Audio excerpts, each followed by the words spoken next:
요양원 계약서에 찍힌 며느리 지장. 저는 어머니를 요양원에 보내는 걸 끝까지 반대했어요. 어머니가 치매 초기 진단을 받으셨을 때 저는 모시고 살겠다고 했어요. 작은 아들이지만 미혼이고 어머니랑 가까운 동네에 살고 있어서 제가 보살피는 게 맞다고 생각했거든요.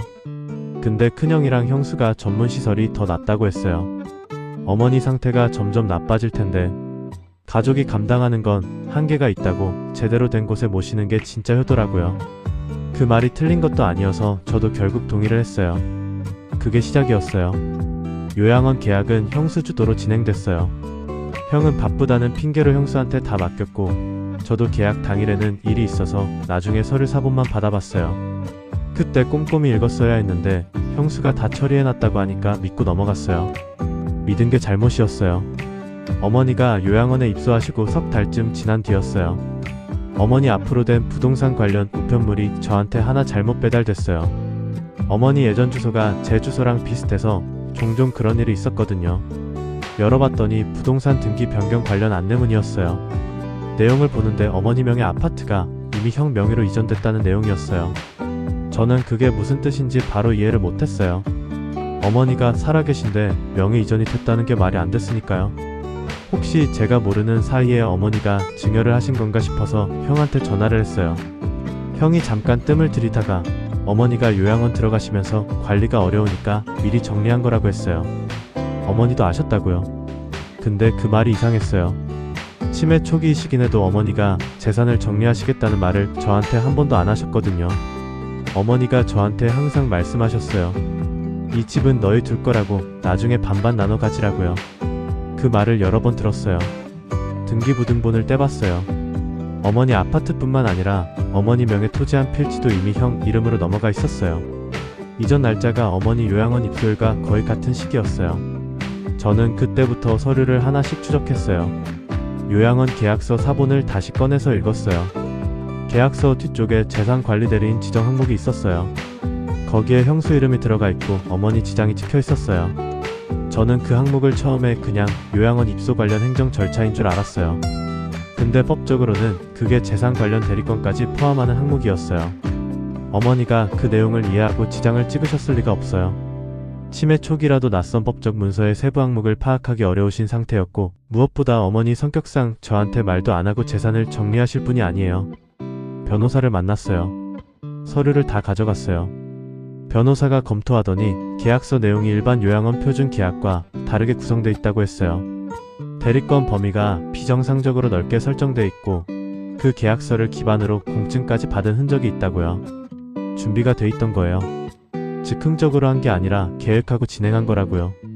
형한테 따졌어요. 형이 처음엔 적법한 절차였다고 버텼어요. 어머니가 동의하셨다고요. 저는 그 자리에서 어머니한테 직접 확인하겠다고 했어요. 형이 말렸어요. 어머니 상태가 안 좋아서 자극을 들이면 안 된다고요. 그 말이 오히려 더 이상했어요. 왜 자기가 잘못한 게 없다면서 확인을 말리는 건지. 어머니를 직접 찾아갔어요. 요양원에서 어머니를 뵀을 때 어머니가 저를 알아보셨어요. 그날은 상태가 나쁘지 않으셨어요. 조심스럽게 여쭤봤어요. 집이랑 땅을 형한테 넘겨주셨냐고요. 어머니가 고개를 갸웃거리셨어요. 무슨 소리냐고 그건 너희 둘 거라고 하셨어요. 그 말씀이 녹음됐어요. 법적 절차를 시작했어요. 대리권 남용, 사기에 준하는 행위로 고소장을 넣었어요. 형수가 계약서를 작성하는 과정에서 어머니한테 내용을 제대로 설명하지 않고 지장을 받은 정황, 공증 과정에서도 어머니 의사가 제대로 확인되지 않은 부분이 문제가 됐어요. 요양원 측도 조사를 받았어요. 그쪽은 서류만 처리한 거라 직접 공모는 아니었지만 계약서 구조 자체가 문제라는 지적을 받았어요. 재판은 길었어요. 형이 중간에 합의를 제안했어요. 저는 거절했어요. 어머니 재산을 돌려놓는 게 조건이 아니면 합의할 생각이 없었어요. 결국 판결이 났고 명의 이전은 무효가 됐어요.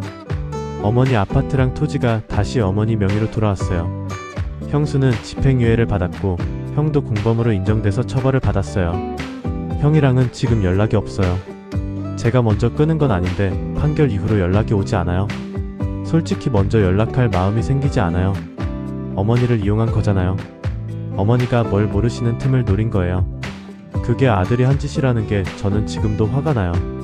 어머니는 여전히 요양원에 계세요.